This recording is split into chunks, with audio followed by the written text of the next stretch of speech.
Hello po, good afternoon, Ma'am Jean. Ay, hello po. Kunin ko yung order mo, ma'am. Sulat nyo na lang po sa papel. Ahente po. Opo, ma'am, ahente po. Ito po yung order ko. Nandito na po lahat. Ito na po lahat, ma'am. Kunin ko po yung ano, ma'am. Yung alin po? Yung bayad? Hala. Ay, hindi. Baka peke kayong ahente ah. Ganun kasi yun. Hinihingi nyo na agad yung bayad. Wala pa nga yung product.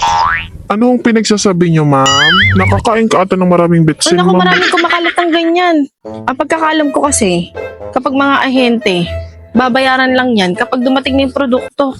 Bubo ka? Ang dami nyo nang sinabi, hinihingi ko lang naman yung number nyo. Number ba? What? Hindi mo naman kasi agad sinabi.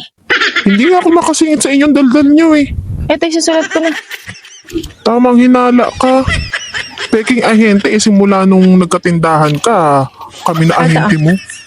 Sorry ah, kala ko peke. Tulig ka ata eh.